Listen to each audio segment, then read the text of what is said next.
हमारा मसीही जीवन कैसे प्रायोगिकता में लेके आ सकता है, उसी बात को हम सीख के आ रहा। मसीही जीवन का जन्म, उसके बाद हमारा आगे बढ़ना, और उसके बाद हमारा आ, चलना, कैसे मसीही जीवन में हमको दौड़ना है, कैसे हमको क्लीनिंग, शुद्धिकरण कैसे करना है, कैसे हमको पढ़ना है, सीखना है। और हमने देखा था कि कैसे हम परमेश्वर के हाथों में सुरक्षित रखना है, और हमारा युद्ध किसके साथ है, हमारे युद्ध के टाइम हम क्या क्या पहनना है। ये सब चीजें हम कई साल भर होगी क्या चालू होके। हाँ, अधिकतर साल भर के आसपास तो हो रहा जी सर, है ना। जी सर। इससे हम दे पढ़ रहा है। उसके बाद आखिरी उसके है कि ऐसी, मैंने अभी क्या क्या बोला है, उसी में अच्छी तरफ से जीवन बिताने वाले को परमेश्वर पुरस्कार देता है, मसीही पुरस्कार। वो हम पिछले 16 हफ्ते सिर्फ मसीही पुरस्कार क्या है वो हम सीख के आया। मैंने सोचा था 2-3 हफ्ते के अंदर ये समाप्त करूं, परंतु अभी ये 17वां क्लास है ना। हम अलग अलग हमने देखा है। पहले, सबसे पहले हमने देखा था कि मुकुट, कितना मुकुट है, सब भूल गए होगा ना। मुकुट कितना है?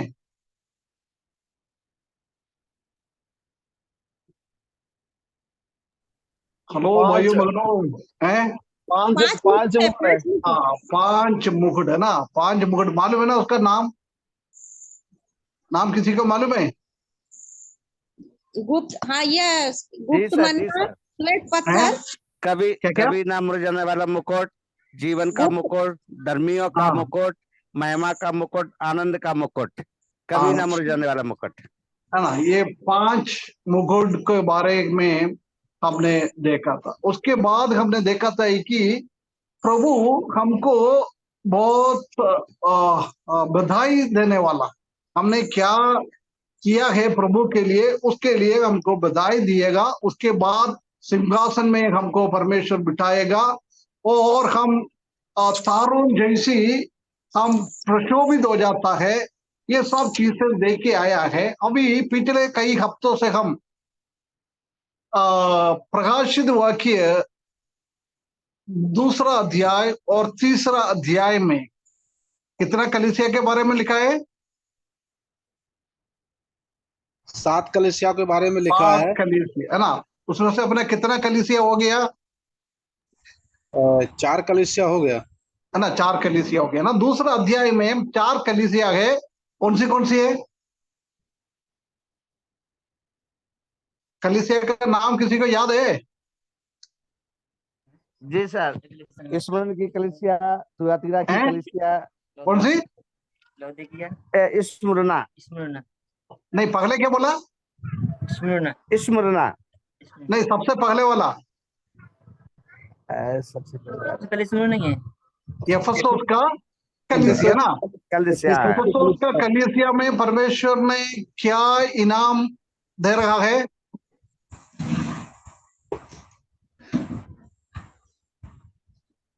जीवन का फल खाने का इनाम दिया दिएगा। है। उसके बाद स्मिरना, स्मिरना में क्या देता है? स्मिरना में क्या है? जीवन का मुकुट, है ना, जीवन का मुकुट। और परगमोस में भी क्या है, क्या देखा था हमने?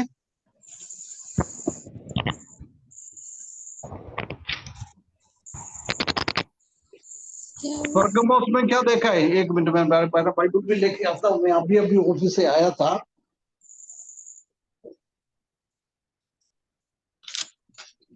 याद है? हेलो भाई बहनों, कुछ याद है क्या? जी, नहीं है सर। परगमोस। तो धारी तलवार के जैसा है, तलवार से उन पर लड़ूंगा। नहीं नहीं नहीं, हमको इनाम क्या है? काम अभी इनाम क्या है? है गुप्त, गुप्त इनाम मन्ना तो और श्वेत पत्थर। हाँ, है ना, श्वेत पत्र में नया नाम लिखा हुआ है ना। उसके बाद पिछले हफ्ते हमने देखा था थियतुइरा। थियतुइरा कलीसिया में क्या क्या मिलता है?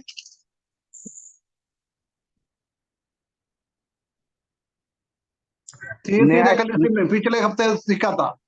न्याय करने वाले, प्रेम करने वाले, विश्वास करने वाले। है, 6 है शताब्दी इनाम, से 15 शताब्दी तक इनाम इनाम। इनाम। अरे विश्वास करना तो हमारा काम है ना, वो तो इनाम थोड़ी है। प्रतिफल क्या है? रिवार्ड। जाति जातियों के ऊपर शासन करने का अधिकार, है ना? है, जी है ना? आज का आजकल का देश का प्रेसिडेंट जैसी, प्राइम मिनिस्टर जैसी एक स्थान परमेश्वर मुझे हमको दिएगा। उसके बाद तारों के ऊपर परमेश्वर ने हमको अधिकार दिएगा। जब नया पृथ्वी में 1000 साल, पहले 1000 साल में हम देख सकता है कि ज्यादा मृत्यु नहीं होता है, लोगों का उम्र पेड़ों की जैसी बढ़ते जाएगा। उसी टाइम कई लोग विश्वास में आ जाता है, इस्राएली लोगों से, अन्य जाति लोगों से कई लोग सुसमाचार सुनकर विश्वास में आ जाता है। वो 7 साल जब मसीही विरोधी इस दुनिया में शासन करेगा, जब भी दो लोग आके सुसमाचार सुनाएगा, उसी के द्वारा कई लोग प्रभु में आता है। उसके बाद परमेश्वर ने पूरा दुनिया में सुसमाचार, राज्य का सुसमाचार है, अभी का अनुग्रह का सुसमाचार नहीं है, राज्य का सुसमाचार। पहले वो जॉन द बैप्टिस्ट ने कैसे सुसमाचार सुनाया है, ऐसी सुसमाचार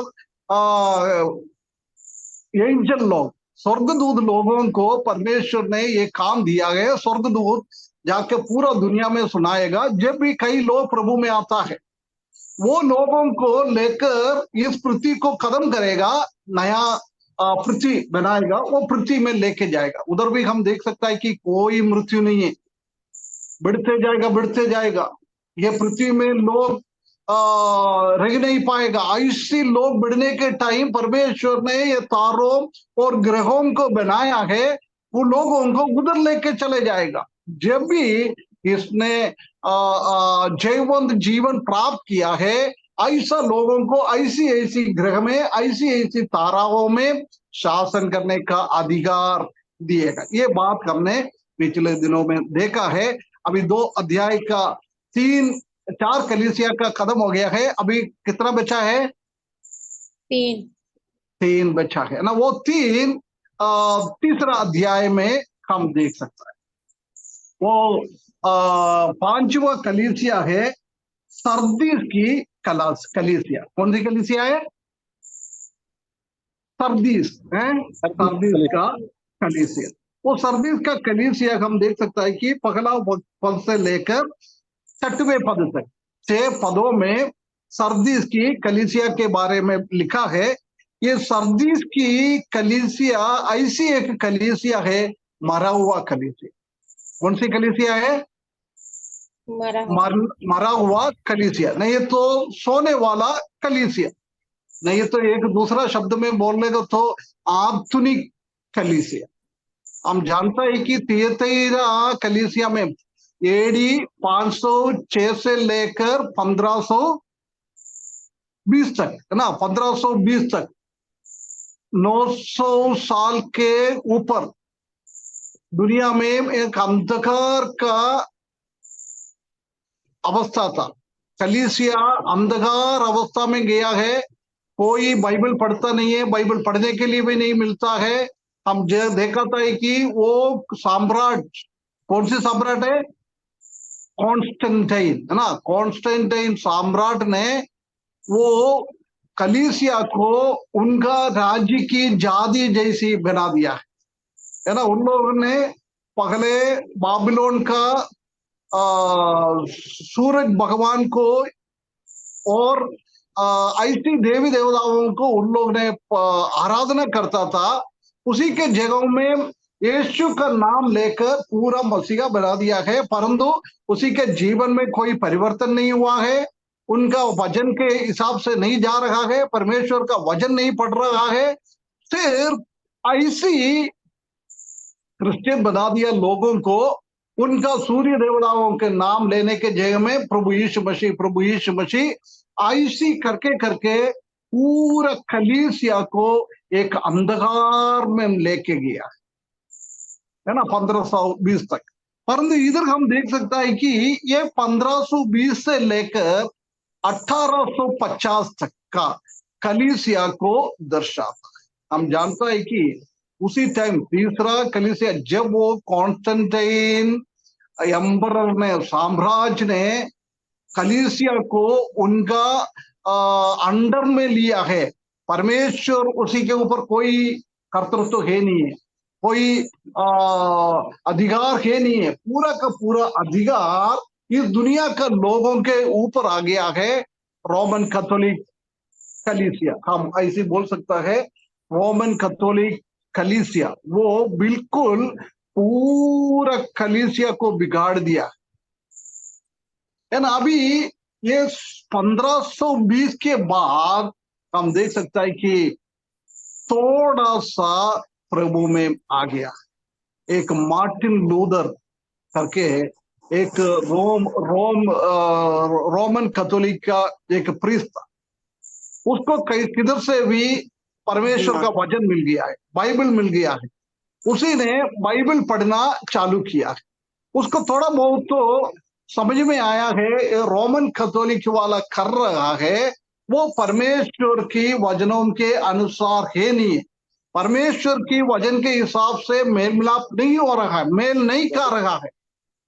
ऐसी एक स्थिति में है, इसलिए उसने क्या कर दिया है, कौन सी रोमन कैथोलिक का कलीसिया में था, उसने एक 99 पॉइंट लिख के रखा है। ये रोमन कैथोलिक लोगों का गलती है, 99 पॉइंट उसको लिख के रख दिया। जब उसने उधर का पोप उसने क्या किया है, ये मार्टिन लूथर को कलीसिया से बाहर कर दिया। उसने कुछ झुंड बनाकर परमेश्वर का वचन सीखना, परमेश्वर का वचन के हिसाब से चलने के लिए कोशिश किया है, परंतु पूर्ण रीति से परमेश्वर के वचन के हिसाब से नहीं आ पाया। रोमन कैथोलिक से कुछ लोग प्रोटेस्टेंट, आज हम जानता है कि ना प्रोटेस्टेंट है, प्रोटेस्टेंट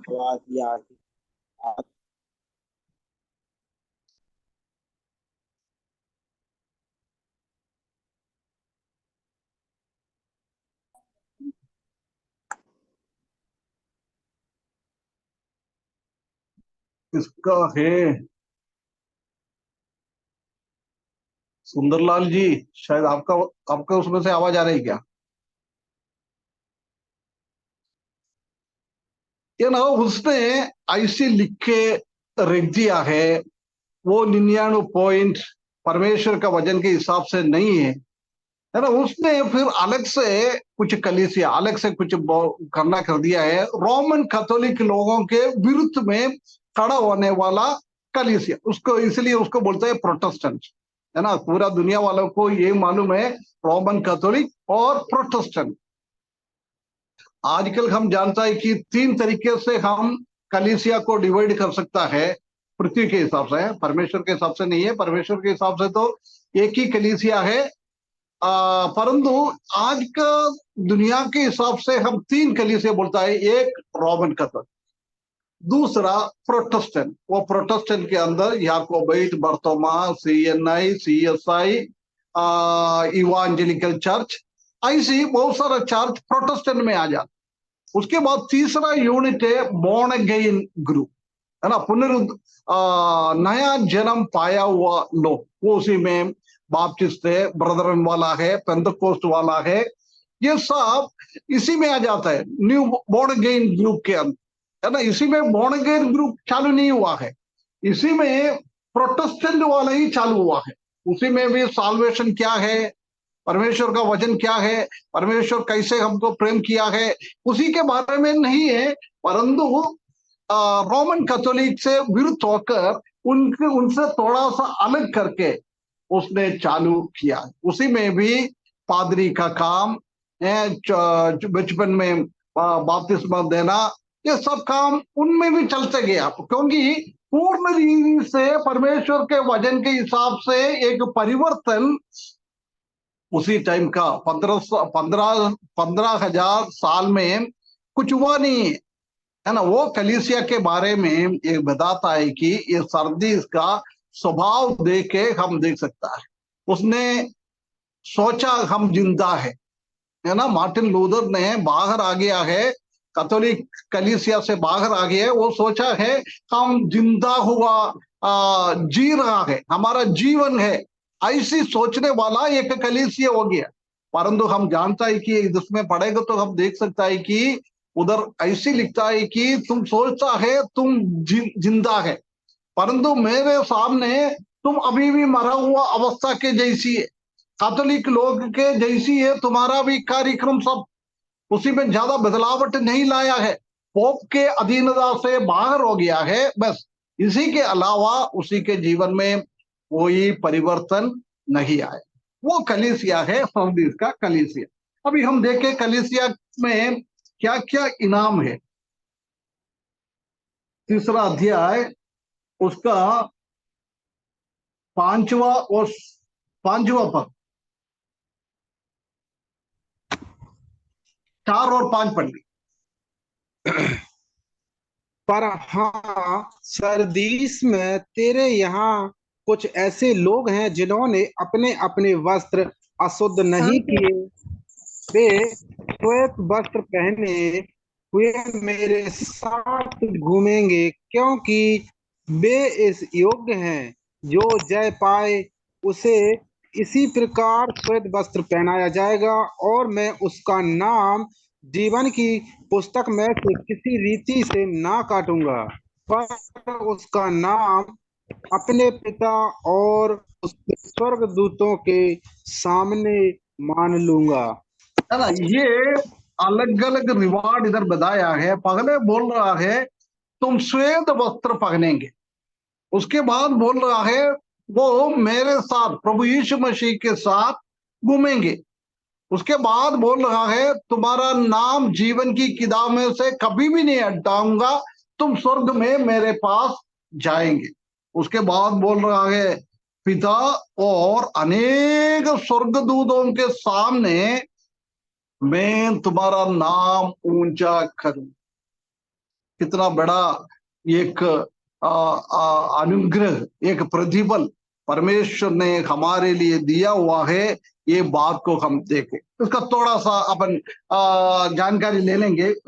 इधर भी प्रभु यीशु मसीह कैसे आ रहा है, उसका पहले पद में जिसके पास परमेश्वर की 7 आत्माएं और 7 तारे हैं वो कहलाता है। प्रभु यीशु मसीह के बारे में बोल रहा है 7 आत्मा और 7 तारे। ये हमने पहला अध्याय में जब देख सकता है, उधर भी प्रभु यीशु मसीह को ये बात यूहन्ना ने उनको देख रहा है। 7 आत्मा मतलब पवित्र आत्मा 7 नहीं है, पवित्र आत्मा एक ही है। पवित्र आत्मा का 7 गुण हम यशायाह की किताब में हम पढ़ सकता है। एक परफेक्ट है, 7 का नंबर को पूर्ण संज्ञा बोलता है। उसी में 7 नंबर ये दर्शाता है कि ये परिपूर्ण है, ये पवित्र आत्मा परिपूर्ण है। और उसके तारे 7 तारे वो कलीसिया को दर्शाता है ना। उसके बाद वो क्या क्या कह रहा है, तू जीवित तो कहलाता है पर हे मरा हुआ है। एक देख कलीसिया का हालत देख, वो खुद बोलता है मैं जीवित हूं। वही मैंने बोला था, जब वो मार्टिन लूथर ने रोमन कैथोलिक का पोप का अधीनता से बाहर निकल गया है, वो सोचा है हम पूर्ण रीति से प्रभु के लिए जीवित हो गया है, परंतु उसने भी वही गलती कर रहा है। इसलिए बोल रहा है तुम जीवित है, तुम बोलता है जीवित पर मरा हुआ है।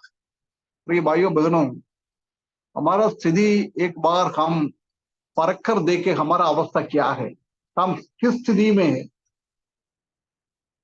हम कलीसिया में जाता है, आराधना करता है, सुसमाचार सुनाने के लिए गांव गांव जाता है, लोगों को मौका मिलेगा तो सुसमाचार सुनाता है, सब कुछ करता है, परंतु वो हमारे जीवन में लागू हो रहे हैं क्या, ये अपन को देखना है।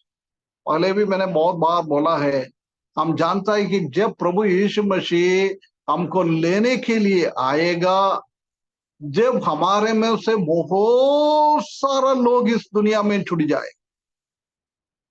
प्रभु का सेवक बोलता है, प्राचीन बोलता है, विश्वासी बोलता है, परंतु परमेश्वर ने अपना जीवन की किताब में किसका किसका नाम लिखा है, वही लोग ही स्वर्ग में जाएंगे। इसलिए अपने रिवार्ड के अंदर देखा है मैंने, वो जीवन की किताब में से तुम्हारा नाम नहीं हटाऊंगा। जिसका नाम जीवन की किताब में लिखा है। आजकल हम जानता है कि विश्वासी लोगों के बीच में बिना उद्धार पाते हुए बपतिस्म लेता है, कलीसिया में जुड़ जाता है, सब कुछ करता है, परंतु प्रिय भाइयों बहनों, जब तक हमारा हृदय के अंदर की एक टूटा हुआ अनुभव, हमारा पाप का बोझ हमारे अंदर नहीं आता है, तब तक हम कितना भी कुछ भी करें, उससे कोई लाभ नहीं होता है। वो बोलता है, अपन बोलता है हम जीवित है, हम विश्वासी है, हम प्राचीन है, हम सुसमाचार लोग है, सब कुछ हम कहलाता है, परंतु प्रभु के आंखों में हमारा स्थिति क्या है ना। अपन अपने आप एक बार जांच, हम किसी के ऊपर उंगली उठाने वाला नहीं, परंतु हम प्रभु के सामने अपना स्थिति क्या है, हमारा हृदय का विचार क्या है, हम रोज कितना झूठ बोलता है, हम एक दूसरों को पांव खींचने के लिए क्या क्या करता रहता है, दूसरों को नीचे दिखाने के लिए, गिराने के लिए हम क्या क्या करता है। कलीसिया में हम झगड़ने वाला लोग है, परिवार में हम झगड़ने वाला लोग है, हम एक दूसरे से प्रेम नहीं करता है। आजकल कलीसिया का स्थिति यही है। प्रिय भाइयों बहनों, जो कोई उद्धार पाया है, वो कभी भी ऐसी पावों में कभी भी स्थिर नहीं रहेगा। यदि हमारे जीवन में ठीक है, हम शरीर में रहता है, कोई कभी कभी तो आ जाता है, परंतु हमने कुछ गलत किया है, हमारे हृदय के अंदर एक दुख आ जाता है, एक वेदना हमारे हृदय के अंदर आ जाता है। रियली उद्धार पाया हुआ व्यक्ति वो प्रभु के सामने माफी मांगेगा, जिससे हमने गलत किया है उनके सामने भी माफी मांगेगा। परंतु जिसने इतना गड़बड़ियाम कर रहा है, इतना गड़बड़ियाम कलीसिया में कर रहा है, परिवार में कर रहा है, हमारा समाज में कर रहा है, उसके बाद भी संडे को आता है, एक्सोर्टेशन देता है, धन्यवाद देता है, सब कुछ करता है। हमने पिछले 6 दिनों में क्या काम किया है, क्या गलत किया है, उसी के बारे में हमको कोई बोझ नहीं है, कोई चिंता नहीं है, कोई वेदना नहीं है। ऐसी एक हमारा हृदय है तो समझ ले भाई बहनों, हमारा उद्धार हुआ नहीं, हमारा उद्धार हुआ नहीं। जिसका हकीकत में उद्धार हुआ है, जीवन की किताब में अपना नाम लिखा है, जो कोई गलत उसके जीवन में वो करता है, ना करने के लिए कोशिश करता है, परंतु कभी गिर गया है, उसी का हृदय में बहुत बड़ा एक बोझ आ जाता है। प्रिय भाइयों बहनों, हम हमारे जीवन का एक बार परख कर देखे, हमारे जीवन में कुछ गड़बड़ी आ जाता है जब हमारा हृदय कैसा, पाप में हम आनंदित हो जाता है। कई लोग दूसरे लोगों को, भाई लोगों को तंग करने में उसको बहुत आनंद मिल जाता है।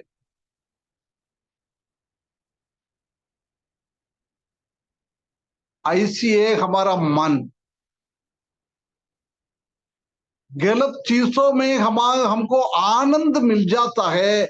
उसका मतलब तुम बोलता है जिंदा है, परंतु वो मरा हुआ है।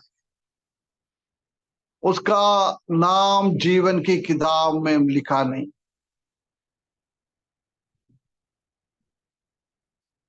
हमारा जीवन ऐसा तो नहीं है। हमारे जीवन में परिवर्तन दिख रहा है।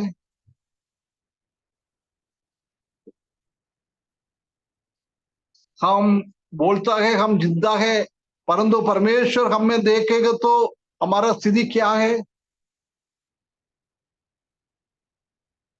मेरा बात सुनने वाला, कोई भी ऐसी स्थिति है, पाप करने में, गलत करने में मजा आता है, दूसरों को तंग करने के लिए मजा आता है, कलीसिया में झगड़ा करने के लिए मजा आता है। प्रिय भाइयों बहनों, समझ ले, अपना उद्धार नहीं हुआ।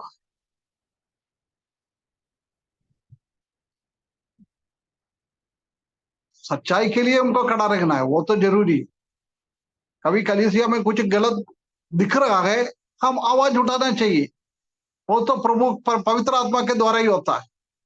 परंतु हम फालतू चीजों के लिए झगड़ता है, हमारा अवस्था मरा हुआ अवस्था है।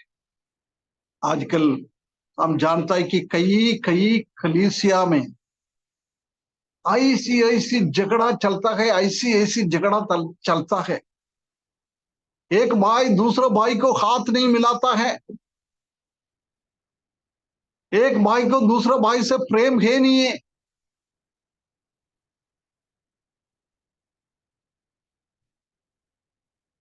हमारे बचपन में हमारा पूर्व पिता लोग कलीसिया के लिए इतना इतना अपने आप को समर्पित किया हुआ लोग थे। कलीसिया में किसी को बीमारी हो जाएगा तो तुरंत खाना छोड़ के, सब छोड़ के उनके पास चले जाता, उनके लिए प्रार्थना करता था। कोई भाई बहन हॉस्पिटल में एडमिट है तो उनके पीछे चलता था। परंतु आजकल हमारा स्थिति क्या है? ऐसी हमारा कलीसिया में किसी को कोई प्रॉब्लम आता है, वो हम समझता है कि वो मेरा ही दर्द है, मेरा ही दुख है। आजकल कोई भी नहीं समझता। एक सेल्फिश, स्वार्थ स्वभाव में हम बदल गया। उसका मतलब हमें कभी हमारा स्वार्थ स्वभाव में हम रह रहा है, उसका मतलब हमारा उद्धार के बारे में एक क्वेश्चन मार्क है। हमारा उद्धार हुए क्या नहीं हुए?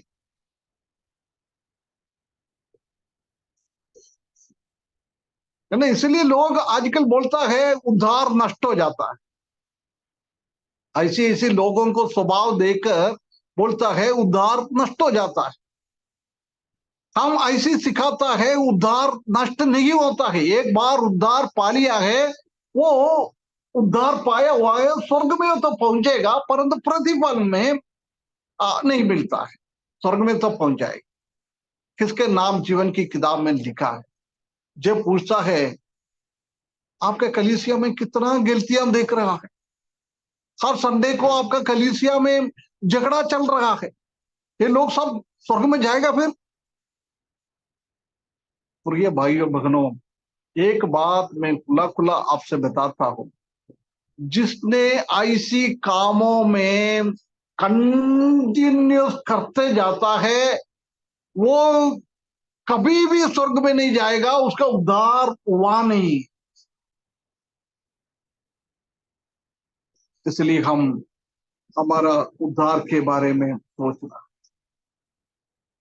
है ना। आप लोग हमसे अधिकतर नया जनरेशन का विश्वासी लोग, आपको तो अच्छी तरह से समझकर आप लोगों ने उद्धार में आया, परंतु हमारा केरल की जैसी जगहों में 5 पीढ़ी, 6 पीढ़ी, 4 पीढ़ी, 3 पीढ़ी ऐसी चलते आ रहा है।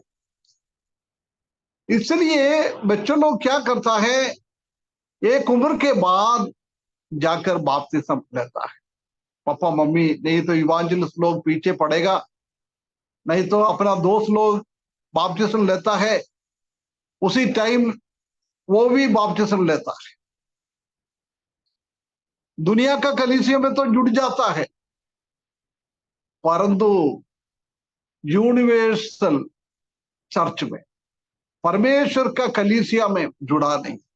वो स्थिति को ये दर्शाता, तुम बोलता है जिंदा है परंतु तुम मरा हुआ है। तो ये भाइयों बहनों, ये जिंदा लोगों को ही स्वर्ग में पहुंचेगा, ये जिंदा लोग ही इनाम मिलेगा। बाकी किसी को भी कोई इनाम ही नहीं है स्वर्ग में, तो पहुंचता नहीं है, तो इनाम कहां से मिलेगा ना। इसलिए हमारे जीवन के बारे में एक बार परख कर देख। उसके बाद वो बताता है कि मैं जीवित तो कहलाता हूं पर हे मरा हुआ है। उसके बाद बोल रहा है, हाँ एक और बार मैं बताता हूं, हमने ये कलीसिया को 7 कलीसिया को 3 दीदी में विभाजित किया था, याद है? याद है 7 कलीसिया को हमने 3 ग्रुप में विभाजित किया था, याद है किसी को?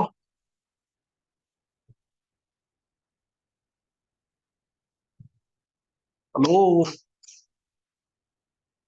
कोई सुन रहा है क्या? जी अंकल, सभी लोग सुन रहे हैं। जी भैया बोलिए।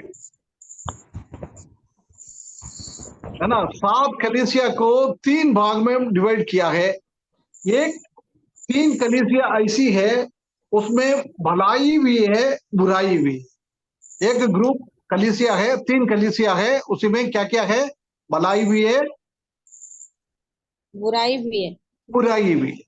एक 2 कलीसिया है, उसी में सिर्फ बुराई है, भलाई है नहीं, प्रभु ने कुछ भलाई नहीं बोला।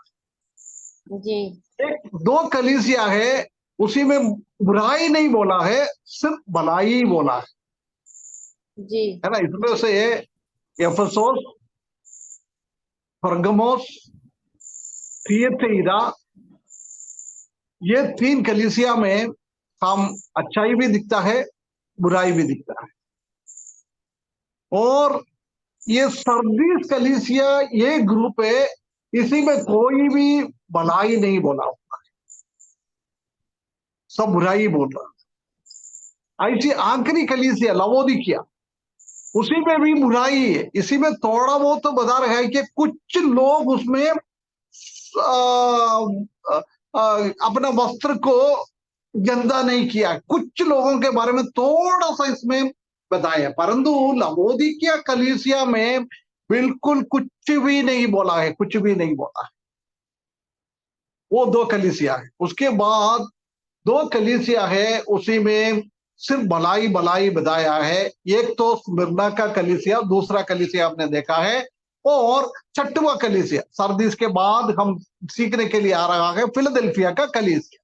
ये फिलाडेल्फिया का कलीसिया में भी कोई बुराई नहीं है, भलाई है ना। ये सरदीस का कलीसिया में कोई प्रोत्साहन जनक बात नहीं बता रहा है।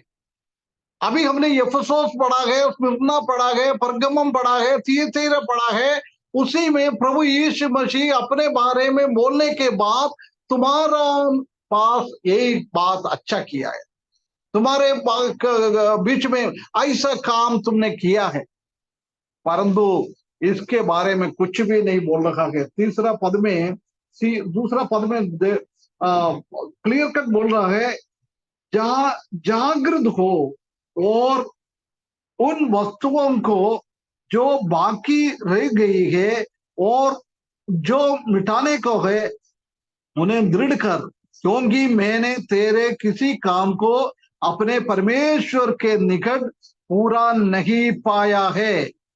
इसलिए स्मरण कर कि तूने किसी शिक्षा प्राप्त की और सुनी थी और उसमें बना रहा और मन फिरा। यदि तू जागृत ना रहेगा तो मैं चोर के समान आ जाऊंगा और तू कदापि ना जान सकेगा कि मैं किस घड़ी तुझ पर आ पड़ूं। है ना, इधर कितना बातें बोल रहा है हमको करने के लिए। बोल रहा है तुम मरा हुआ है, तुमको जिंदा होने के लिए तुमको क्या क्या करना है, ये बात को हम इधर देखते हैं। पहला, वेकअप, उठो। अभी तुम मरा हुआ है, अभी तुम सो रहा है, तो उसी अवस्था से सबसे पहले क्या करना है, उसी स्थिति से तुमको उठना है, जागृत रहना है। तुम समझ ले, जब तक तुम्हारा मरा हुआ अवस्था से, तुम्हारा नींद का अवस्था से तुम जागृत ना रहेगा, नहीं उठेगा, तुम प्रभु के लिए कुछ भी कर नहीं सकते। तुम कितना भी बोलता है मैं कलीसिया का लोग है, मैं विश्वासी हूं, परंतु परमेश्वर कभी भी मानेगा नहीं। परमेश्वर को जानता है, परमेश्वर जानता है हमारा हृदय, है ना। हम उद्धार पाने के टाइम सबसे पहला परमेश्वर को मालूम है हमारा उद्धार हुआ क्या नहीं हुआ क्या। उसके बाद हमको व्यक्तिगत रूप में थोड़ा सा फर्क हमको भी मालूम है, परंतु दूसरे को नहीं मालूम, है ना। प्रिय भाइयों बहनों, अभी हमारा मरा हुआ अवस्था है तो, सोने का अवस्था है तो, हम कलीसिया में तो आता है परंतु हमारा उद्धार नहीं पाया है। इसलिए परमेश्वर ये चेतावनी दे रहा है, तुम जागो, तुम जागृत हो जाओ, तुम उठो। अपनी अवस्था से उठना, ये परमेश्वर हमसे चाहता, ये अनुभव से हमको आगे बढ़ना है। ये उठना मतलब अभी हम अंधकार में है। हम जानता है कि एक मरा हुआ व्यक्ति कहाँ है, अंधकार की अवस्था में। उनको कोई लाइट नहीं है, कोई लाइट, बिना लाइट में, बिना ज्योति में वो रख रहा है। उसके बाद हम देख सकते हैं कि कौन लोग सो रहा है, वो भी अंधकार की अवस्था में है। उसी के सामने भी ज्योति है नहीं है, ज्योति है तो भी हम समझ भी नहीं आएगा। मरे हुआ अवस्था और सोने वाला अवस्था, ये दोनों अंधकार की अवस्था को दर्शाता है। प्रिय भाइयों बहनों, जब तक हम रियली हमारा उद्धार नहीं पाता है, तब तक हम कहाँ हैं, अंधकार की अवस्था में है। प्रभु यीशु मसीह इधर हमसे कहता है, तुम वो अंधकार की अवस्था से उठो, तुम ज्योति की ओर आ जाओ। पत्रोस की किताब में हम देख सकते हैं कि अंधकार की अवस्था से परमेश्वर ने हमको बुलाया है और अद्भुत ज्योति में लाया है।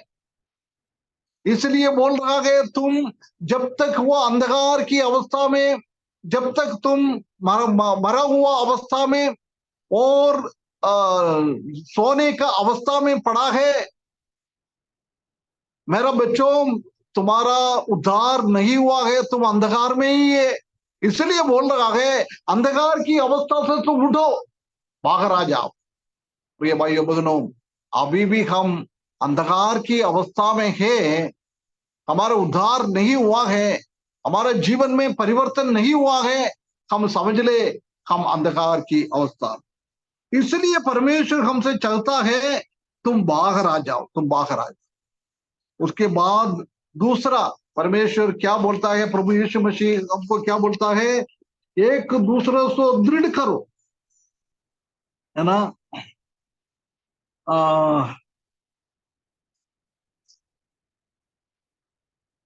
दृढ़ करना, दूसरा दूसरा पद में हम देख सकते हैं कि जगते हो और वस्तुओं को काफी ना होए और मिटाने को उन्हें दृढ़ कर। दूसरा क्या है, अभी जिसने प्रभु यीशु मसीह को अंगीकार नहीं किया है, उनके जीवन में कोई स्ट्रेंथ हम नहीं देख सकता है, कोई दृढ़ता हम नहीं देख सकता है, कोई ताकत हम नहीं देख सकता है। इसलिए बोल रहा है, तुम अभी पहले बोला है, तुम जागो, तुम उठो, अंधकार से प्रकाश की ओर हमको आना है। अभी इधर बोल रहा है, तुम जब तक किसी अवस्था में पड़े रहेगा, तुम्हारे जीवन में कोई शक्ति नहीं है, कोई शक्ति नहीं। परंतु जब परमेश्वर में हम आ जाता है, प्रभु यीशु मसीह को अपने उद्धार करते के रूप में हम स्वीकारता है, जब क्या है, प्रभु यीशु मसीह का पुनरुत्थान का शक्ति, पवित्र आत्मा का शक्ति हमारे ऊपर आ जाता है।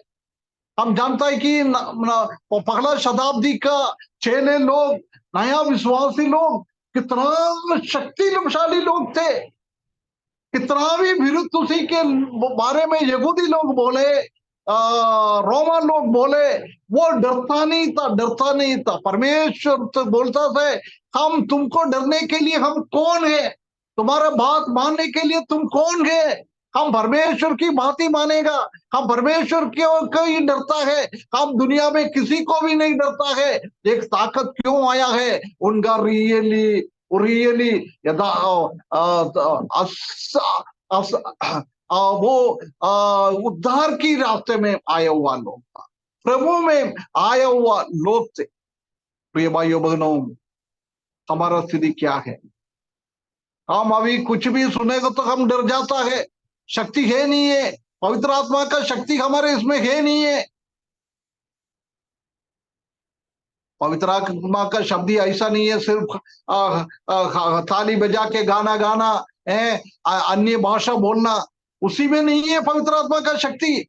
पवित्र आत्मा का शक्ति यही है, हमारा शत्रु के विरुद्ध में हम कैसे खड़े हो जाएगा, हमारा शक्ति कितना है, हमारा स्ट्रेंथ कितना है, हमारा ताकत कितना है, उसी का बोलता है पवित्र आत्मा का शक्ति। प्रिय भाइयों बहनों, कितना लोगों में है ये पवित्र आत्मा का शक्ति? बोल रहा है, तुम मरा हुआ है, तुम आ जाओ वापस, उठो, तुम अपने आप को शक्ति में बदल दे, तुम पवित्र आत्मा का अधीनता में अपने आप को दे, पवित्र आत्मा तुम्हारे अंदर काम करेगा, पवित्र आत्मा तुमको शक्ति दिएगा, पवित्र आत्मा तुमको बुद्धि और ज्ञान दिएगा। प्रिय भाइयों बहनों, परमेश्वर हमको सहायता करे ऐसी करने के लिए। उसके बाद वो क्या बोल रहा है? स्मरण रखना है, याद करो, तीसरा पद में, इसलिए स्मरण करके तूने किसी शिक्षा प्राप्त की और सुनी थी और उसमें बना रहना, है ना। पहले याद करो, तुमने सुसमाचार तो सुना है, परंतु वो सुसमाचार तुम्हारा हृदयों में काम नहीं किया है। वो सुसमाचार वो रास्ते में गिरने वाला भजन की जैसी है, वो पक्षियां उठा के लेके गया है। कुछ सुसमाचार ऐसी है, वो पत्थर के ऊपर है, उसी में वो उसी का रूट नहीं आया है, मिट्टी नहीं था, इसलिए वो आगे नहीं बढ़ा है। कुछ ऐसी है, जंगली में गिर गया है, थोड़ी प्लान, मतलब क्या बोलता उसको, कांटों का वृक्षों के बीच में गिर गया है, वो भी उद्धार नहीं पाया है। प्रिय भाइयों बहनों, हम ये तीन स्थिति में हमारा वजन पड़ेगा तो एक रास्ते में, एक पत्थर पे, एक ये जंगली वृक्षों के बीच में, ये कटीले वृक्षों के बीच में हम गिर जाता है, उसी का उद्धार कभी नहीं होता है। किसका उद्धार हो जाता है? जिसके वो अच्छा भूमि में वो गिर जाता है, वो 160-30% बढ़ाते जाएगा। इसलिए बोल रहा है, तुमने भजन तो सुना है, परंतु वो भजन तुम्हारे हृदयों में कितना काम किया है। इसलिए बोल रहा है, तुम क्या करना है? वो वचन में स्थिर रखना है, हम वो वचन को पकड़ के रखना है। जब पकड़ेगा वो अच्छा पृथ्वी पे, अच्छा भूमि पे गिर जाता है, हमारे हृदय के अंदर गिर जाता है, वो हम पकड़ सकता है। परंतु बहुत सारा वजन हमारे इधर ही है, दिमाग में ही है, नीचे नहीं जाता है। प्रिय भाइयों बहनों, जब तक वो वचन नीचे नहीं जाएगा, हृदय के अंदर परिवर्तन नहीं होएगा, तब तक हमारा उद्धार नहीं होता। साल्वेशन के बारे में हमारे बहुत जानकारी है, हमको सब कुछ मालूम है। प्रभु यीशु मसीह ने हमारे लिए मारा है, गाड़ा गया है, प्रभु यीशु मसीह ने हमारे लिए जी उठा है, वो वापस आ जाएगा। परंतु जब तक वो जानकारी हमारे हृदय में परिवर्तन नहीं करेगा, हमारा उद्धार नहीं होता। इसलिए बोल रहा है, तुम सुना हुआ वचन को पकड़ के रख, तुम्हारे हृदय के अंदर परिवर्तन में ला, नहीं तो तुम्हारा अवस्था मरा हुआ अवस्था है, तुम्हारा अवस्था सोने का अवस्था है। परमेश्वर हमको सहायता करे, उससे हम बाहर आ जाए। जल्दी में समाप्त करता हूं। उसके बाद बोल रहा है, पांचवी पॉइंट बोल रहा है, तुम पश्चाताप करो, तुम मन फिराओ। ये परमेश्वर हमसे चाहता है। जब तक तुम्हारा मन नहीं फिराएगा, तब तक तुम्हारा उद्धार नहीं होएगा। मन फिराना मतलब हमारा हृदय की अवस्था को बिल्कुल अभी क्या चल रहा है उसी का उल्टा स्वभाव में बदलना है। अभी तक हम शैतान के पीछे था, दुनिया के पीछे था। उद्धार पाने के टाइम वो अवस्था को बदलकर हमारे हृदय में बहुत बड़ा एक परिवर्तन आना चाहिए। उसको बोलता है पश्चाताप। तो ये भाइयों बहनों, हर एक कलीसिया के लिए परमेश्वर ये बताता है, रिपन रिपन रिपन रिपन, पश्चाताप कर, पश्चाताप कर, मन फिराओ, मन फिराओ, है ना। ऐसी काम करने वाले लोगों के लिए परमेश्वर क्या क्या दे रहा है।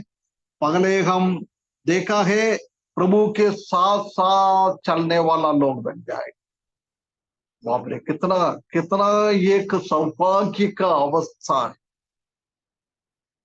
मरे हुए अवस्थे से, नींद का अवस्थे में से उठकर हम अपने आप पर प्रभु में स्ट्रोंग होकर, शक्तिमान बनकर, हमारा भजन सुना हुआ वचन को हमेशा याद करते हुए, उसी में पकड़ के रखते हुए, रोज हम पश्चाताप के अनुभव में आने वाला लोगों को परमेश्वर ये वादा किया है, तुम मेरा संग संग चलो। कितना कितना एक अच्छी बात है ना। अभी समझ लो, अभी इलेक्शन का टाइम है, बहुत बड़ा बड़ा नेता लोग हमारे गांव में, नहीं तो हमारा सिटी में आ जाता है। कभी समझ लो इंदौर में मोदी आया, मोदी के साथ खड़े होकर मैंने एक फोटो ले लिया है, वो फेसबुक में डाल दिया, सब दूर डाल दिया, मैं ऐसी हो जाता है ना, अरे वाह, कितना एक बड़ी बात। इंडिया का प्राइम मिनिस्टर नरेंद्र मोदी के साथ मेरा एक फोटो खींचा है, कितना कितना एक खुशी की बात है। प्रिय भाइयों बहनों, ऐसी है तो ये पूरा दुनिया को रचने वाला, पूरा दुनिया को अपने हाथ में संभालने वाला, इतना राजाओं का राजा, प्रभुओं का प्रभु, ये पूरा दुनिया का मालिक, वो प्रभु यीशु मसीह के साथ काम घूमता है, फिरता है। कितना एक बहुत बड़ी बात।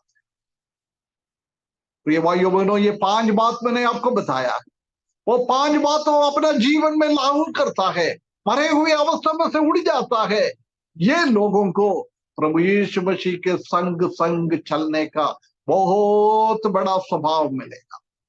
परंतु यदि काम इसी में गिर गया है, काम इसी में आगे नहीं बढ़ रहा है, तो ये भाइयों बहनों, प्रभु के यीशु मसीह के साथ जब प्रभु यीशु मसीह 1000 साल इस दुनिया में शासन करेगा, उसके बाद अनंतता में नया पृथ्वी पे प्रभु यीशु मसीह के साथ हमको घूमने का एक अवसर नहीं मिलेगा। हम बहुत दूर दूर तक रहेगा, दूर दूर रहेगा, स्वर्ग में तो पहुंचता है, पर जो प्रभु से दूर दूर रहने का एक अनुभव हमारे जीवन में आए, परमेश्वर हमको सहाय रखे।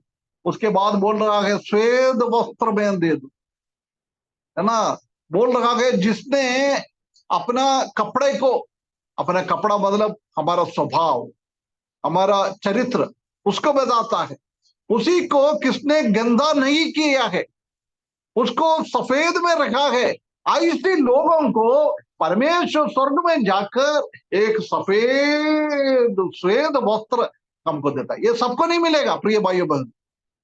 जिसने ये गलतियों से आगे बढ़ा है, उसी को उससे जीत गया है, उन लोगों को मिलता है।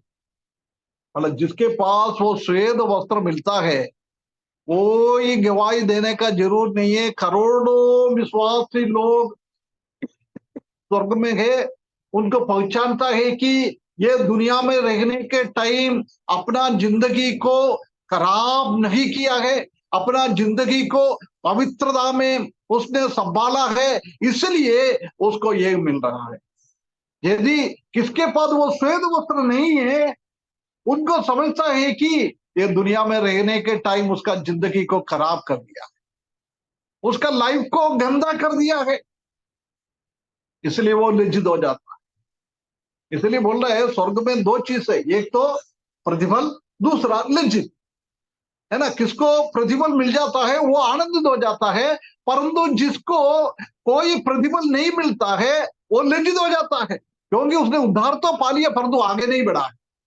उद्धार पा लिया है, जीवन की किताब में उनका नाम लिख दिया है, वो बिल्कुल स्वर्ग में तो पहुंच जाएगा, परंतु कोई प्रतिफल उसको नहीं मिलेगा। ये भाइयों बहनों, उसके बाद बोल रहा है, मैंने तुम्हारा नाम जीवन की किताब में से हटूंगा नहीं।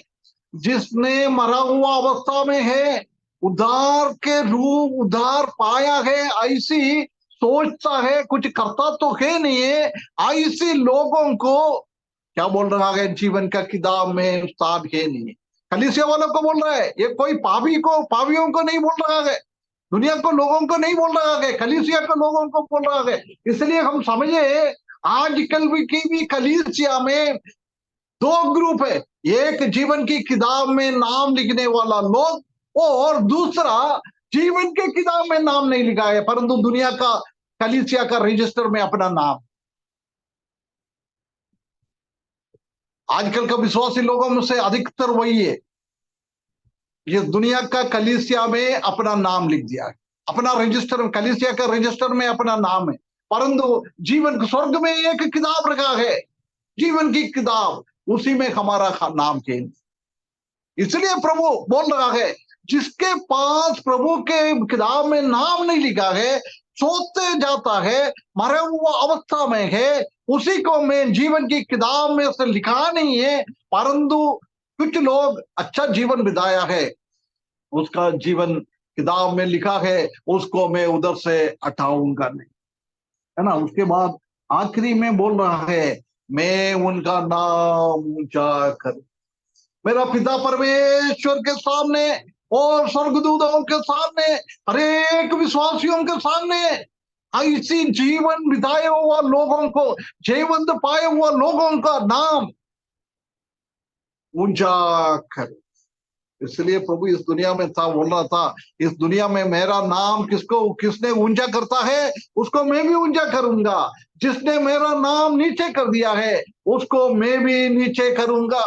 जिसने मेरे लिए अपना मुंह खोल के गवाही दिया है, उसको मैं ऊंचा करूंगा। जिसने अपना मुंह बंद करके इस दुनिया में रखा है, आप मसीही है, आप विश्वासी है, आपका पड़ोसी को भी नहीं मालूम है, ऐसी हम जीवन बिताएगा तो प्रिय भाइयों बहनों, उसी टाइम प्रभु यीशु मसीह के आने में हम बिल्कुल लज्जित हो जाता है। मेरा टाइम समाप्त हो गया, मैं इधर समाप्त करता। एक बार हम अपने आप को परखने के, प्रभु ने ये बताया हुआ एक रिवार्ड, एक प्रतिफल, एक इनाम हम प्राप्त कर सकते हैं क्या? सबसे पहला हमको ये दो सोचना है, मैं अभी भी मरा हुआ अवस्था में है क्या, मैं अभी भी सोया हुआ एक अवस्था में है,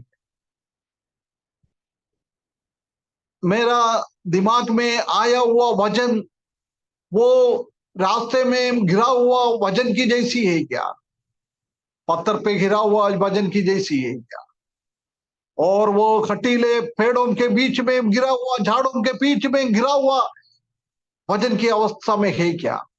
प्रिय भाइयों बहनों, वो लोग का उद्धार नहीं पाया। दिमाग में है उद्धार वो पाते, परंतु हृदय के अंदर नहीं गया। हृदय अच्छा भूमि, वो अच्छा भूमि में हृदय के अंदर वो प्रवेश करता है, वो लोग प्रभु के लिए अच्छा सा जीता है।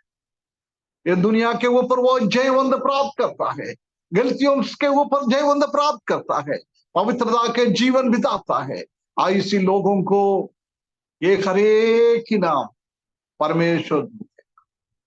प्रिय भाइयों बहनों, एक बार और हम परख कर देखें हमारा उद्धार का स्थिति क्या है। हमने उद्धार पा लिया, ठीक है, वो तो कंफर्म हो गया। हमारा जीवन कैसा है? प्रतिफल पाने की जैसी हम दौड़ रहे हैं क्या? इनाम पाने के लिए हम दौड़ रहे हैं क्या? स्वर्ग में हम पहुंचने के टाइम कोई भी इनाम नहीं है। ऐसी स्थिति में हम लज्जित हो जाएगा, लज्जित हो जाएगा। ऐसी एक लज्जित का अवस्था, करोड़ों करोड़ों स्वर्गदूत, पिताजी परमेश्वर, प्रभु यीशु मसीह, पवित्र आत्मा, स्वर्गदूत, दुनिया के करोड़ों करोड़ों विश्वासी लोगों के बीच में हमारा अवस्था एक लज्जित अवस्था हो जाए। प्रिय भाइयों बहनों, एक बार हमारा जिंदगी को फरकने के, इनाम पाने के लिए हम हमारा दौड़ लगाए, हमारा मसीही जीवन पवित्रता के साथ बिताने के लिए इस वचन के द्वारा परमेश्वर हमको सहायता करे, उसके बड़े नाम की महिमा। वचन सुना हुआ हर एक भाई बहनों को परमेश्वर आशीष करे।